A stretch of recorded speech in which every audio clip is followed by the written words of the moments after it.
జై శ్రీరామ్.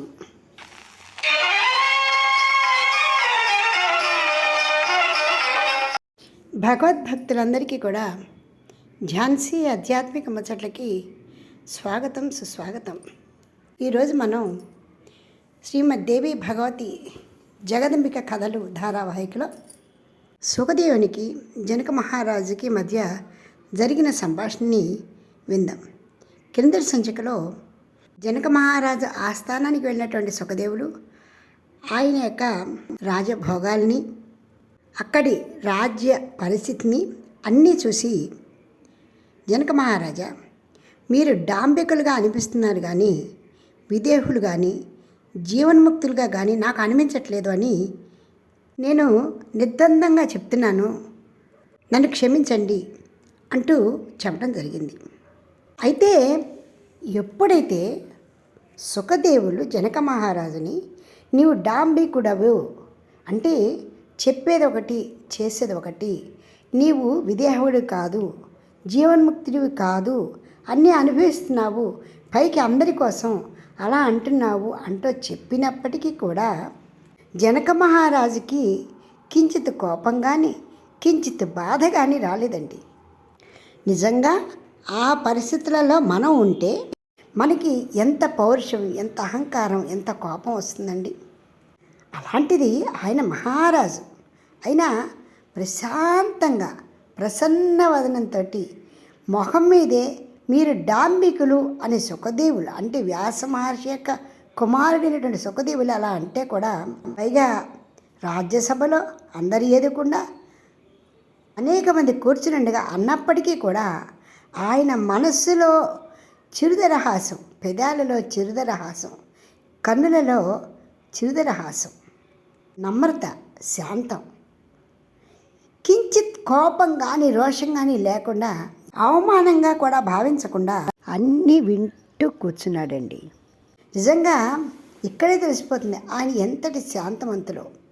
ఓ జనక మహారాజా, ఒకటి నాకు మీ మాటలని మీ ప్రవర్తనని నమ్మాలి అని లేదు, నా మనసుకి ఎక్కటం లేదు. రెండవది, మీరు ఎన్ని చెప్పినా కూడా నా మనసు వైరాగ్యంలోనే ఉంది. సుఖ దుఃఖాది గుణాలు శాంతించాయి, అసలు లేవు, నా మనసులకి రావటం లేదు. అలాంటి పరిస్థితులలో నాకు ఈ గృహము, ధనము, సుందరమైనటువంటి స్త్రీలు, ఈ వ్యామోహము, ఆత్మీయతలు, బంధాలు ఇవన్నీ ఎలా పొడసూపుతాయనుకుంటున్నారు? అవి ఎట్టి పరిస్థితులలో కూడా నా మనసుకి అంటవు అంటవు అంటవు. నాకు అంటవు సరికదా, మీరు అనేక విషయాలలో ఆసక్తిలై ఉన్నారు అన్నది మాత్రం రూఢి.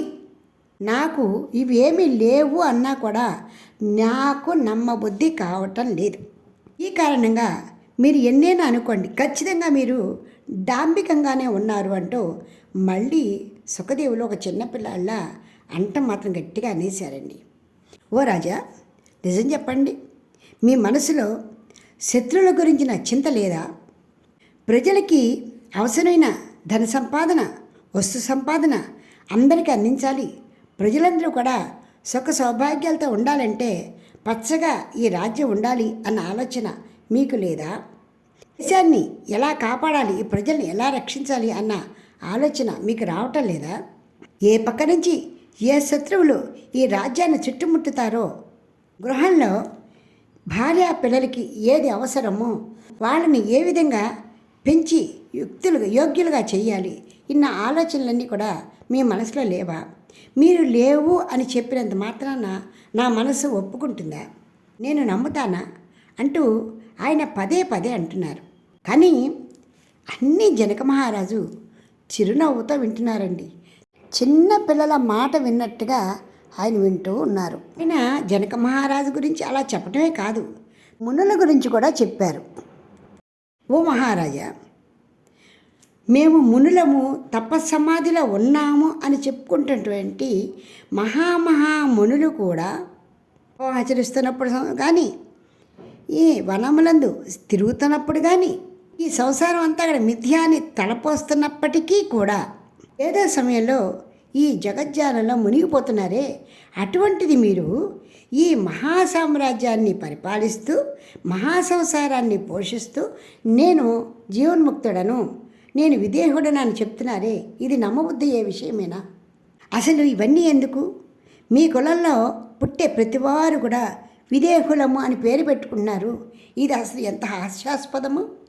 దానికి పరమ మూర్ఖుడికి విద్యాధరుడు, అందునికి దివాకరుడు, దరిద్రునికి లక్ష్మీధరుడు అని నామకరణాలు ఎలా చేస్తున్నారో అదేవిధంగా రాజ్యాన్ని రాజ్య సుఖాలని, రాజ్య భోగాలని అన్నీ కూడా శుభ్రంగా తృప్తిగా అనుభవిస్తూ మేము విదేహులము అని పేరు పెట్టుకుని మీ వంశస్థుల వారు, మీ కులస్థుల వారు మీరు కూడా అందరూ చెప్పుకుంటున్నారే, ఇది ఎంత డాంబికము!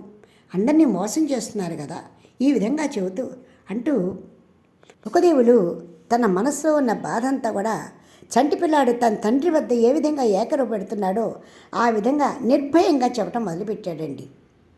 ఇలా వింటుంటే మనకు కూడా చాలా ఆశ్చర్యంగా ఉంటుంది.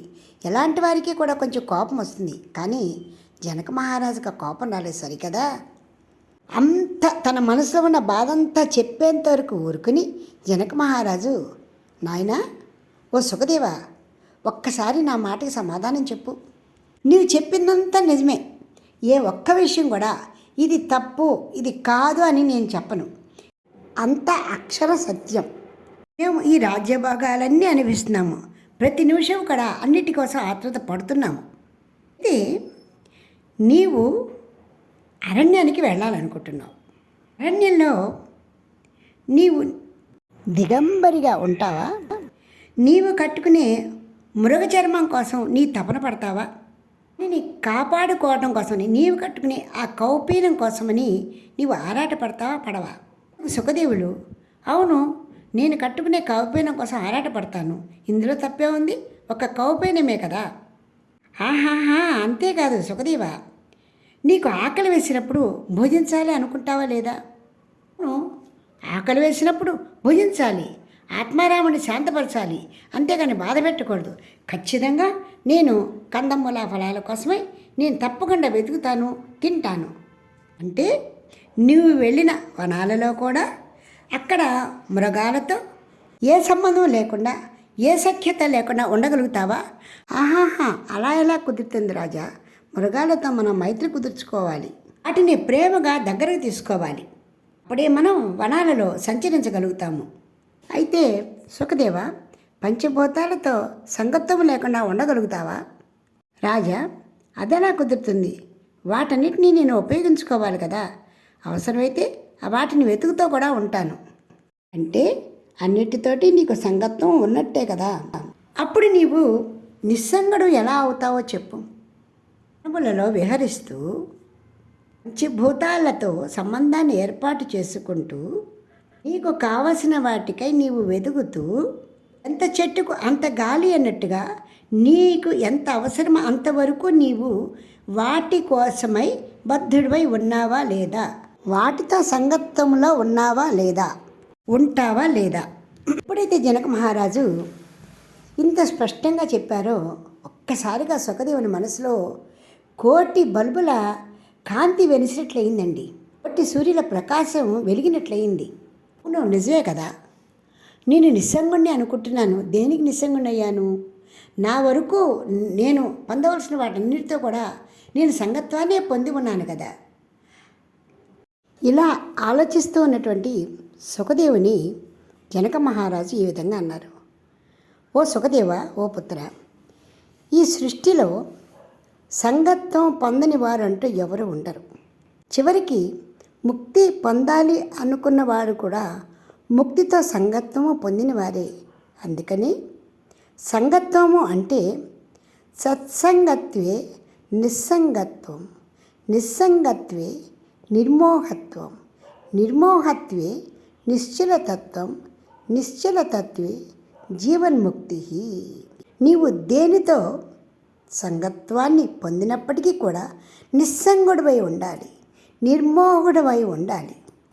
దేనికోసము కూడా ఆరాటపడటము, ప్రాకులాడటము, ఆశపడటము లాంటివి చేయకూడదు.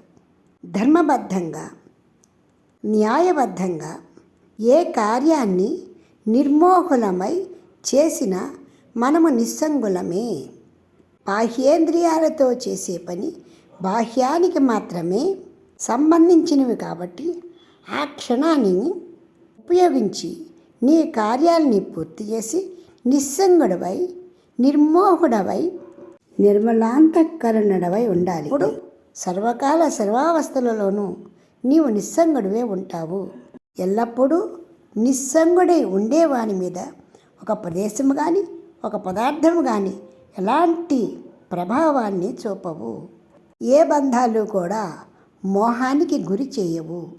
ఈ విధంగా జనక మహారాజు అద్భుతంగా వివరిస్తూ ఉంటే సుఖదేవుని యొక్క మనస్సు తేలికగా దూది పింజిలాగా ఆనందపడుతూ ఆయన చెప్పే ప్రతి మాట కూడా ఆస్వాదిస్తూ వింటున్నారండి.